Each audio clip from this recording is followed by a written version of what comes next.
how it doesn't finish.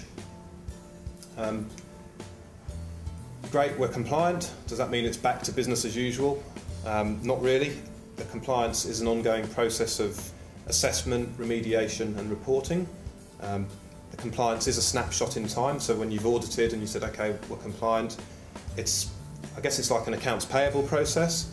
If you've paid all your invoices now, it doesn't mean they're all paid in 6 months' time. So it is something that needs to be ongoing, and it is a process. The standards are updated with new versions, as we talked about earlier. They are every now and again updated, and obviously you need to remain abreast of what those updates are to maintain that compliance. The auditors do require evidence of compliance at the end of a year, so this is with an on-site audit. They like to see evidence of log files that have shown you've maintained your scanning, your antivirus check-in, etc., etc. In summary, I would just recommend recognise the standard as good business practice. That's exactly what it is. Invest time up front to understand your environment, map the cardholder data flows, and identify those true business needs. Simplify the compliance with methodologies as discussed, token-based approach, and black boxing off certain areas of your network that can be. Next steps, where to from here? Option 1, don't do anything.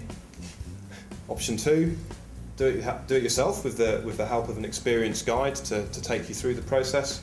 Or option 3, engage a third-party specialist to actually reduce that particular scope of the standards. Thanks very much.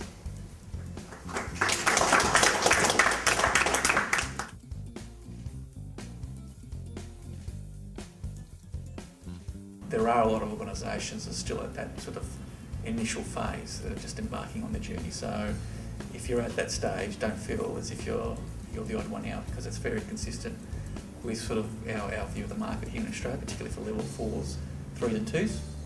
Level 1s are well advanced, mostly because of the implications of not complying with the deadlines. Speaking to our colleagues in the UK and the US, they have embraced it probably 2 years ago, so they're well advanced to us. So I think that the card brands are going to start getting a bit more nasty with the Australian merchants and the Australian market now. The easiest answer from a removing it perspective is to go for a token-based approach.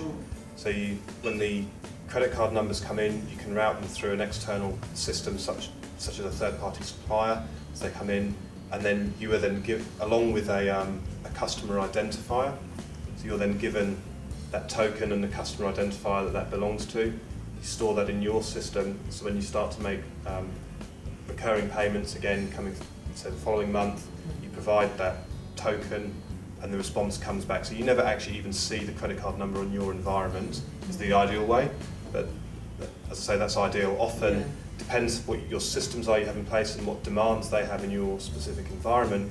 It might be that you can say have the credit card number initially comes into your system and then it gets matched with a token, passed through, and then you need to concern yourself with the actual transmission component of the PCI standard and who has access to that, and trying to alleviate yourself from the storage component. So it really does depend on your specific systems, but it's levels that you can reduce down. The more that you can get it out of your environment, the better in terms of reducing your requirements, but obviously that's not always practical. Yeah. Maybe using a service provider, what happens if I get hacked and I get pointed to someone who isn't a service provider, So just have a think about some of those sort of things too.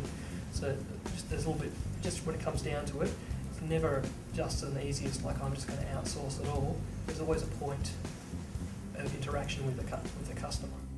Like if you come a presence over the phone, over the web, with those sort of transactions you can quite easily put them out to a service provider to do. But it's the card present transactions,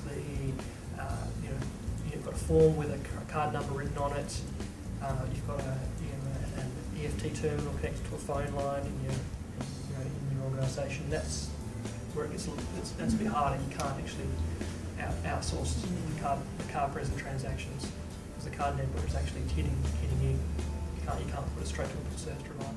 People have been hacking credit card numbers since the 80s. But what happened is that the legislation has come in place to notify people.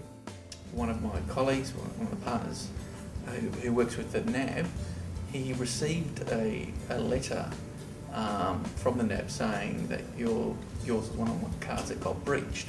Now, that breach actually happened in the UK by one of the subsidiaries that the NAB owns.